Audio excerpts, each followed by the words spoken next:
Bonjour, nous sommes le staff de la communauté apprenante Dev Continuité. Je suis Grégory Lefebvre, inspecteur du second degré et développeur de cette communauté. Bonjour, je suis Sylvain Amiel, professeur de lycée professionnel. Bonjour, Chris Langil, inspectrice second degré. Bonjour, Florent Martin, principal de collège. Bonjour, Laurent Campois, professeur de lycée professionnel.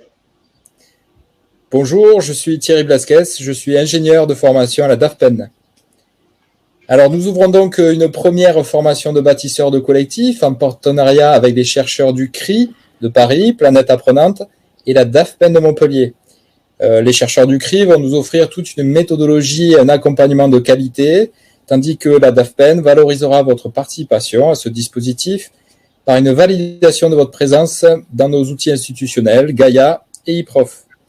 Dev Continuité vous permet en outre d'obtenir un Open Badge de bâtisseur de collectifs. L'enjeu est de taille, permettre l'implantation de collectifs apprenants, seuls susceptibles de relever à notre sens les défis éducatifs actuels. Toutes les personnes ayant fait acte de candidature recevront une invitation de la part de la DAFPEN, soumise à l'accord de votre hiérarchie. Vous pouvez d'ores et déjà retenir les rendez-vous le mardi de 16h à 18h courant du mois de juin.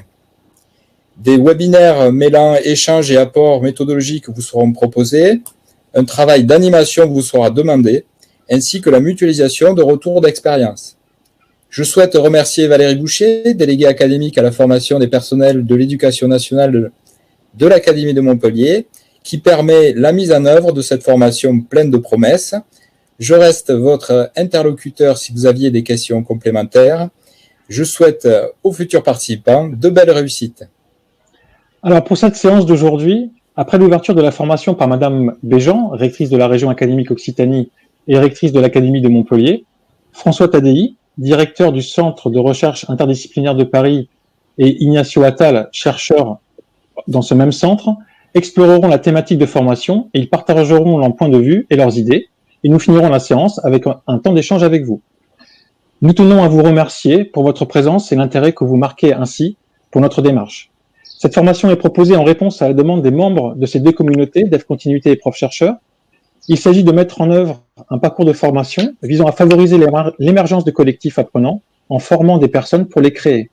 Nous ciblons alors le défi 36 de la démarche Prof-Chercheur, à savoir animer un collectif apprenant pour faire face à la situation du Covid. Comme vous le voyez sur nos habits, nous mettons aujourd'hui en lumière le défi 36, car nous pensons qu'il s'agit d'un outil efficace pour réduire l'impact négatif du coronavirus sur l'éducation et nous pouvons nous en servir comme une force pour construire collectivement la nouvelle école en temps de Covid. La référence à un maillot d'une équipe nationale française est là pour y associer une valeur d'unité, car tous les acteurs de l'éducation, que ce soit les parents, les professionnels, les élèves, depuis le ministre aux élèves, nous faisons face sans discontinuité depuis le début de la crise. Si vous souhaitez participer à cette première séance, nous vous invitons à vous connecter sur la chaîne YouTube de Dev Continuité. Nous vous invitons également à vous rallier à ce défi 36, que vous soyez élèves, parents, professionnels de l'éducation, acteurs de l'éducation. Nous sommes toujours plus forts ensemble. Nous vous remercions d'avoir visionné cette vidéo et nous vous disons à très très bientôt. Merci à tous. Merci. À tout à l'heure. Merci. Bon, merde, pardon.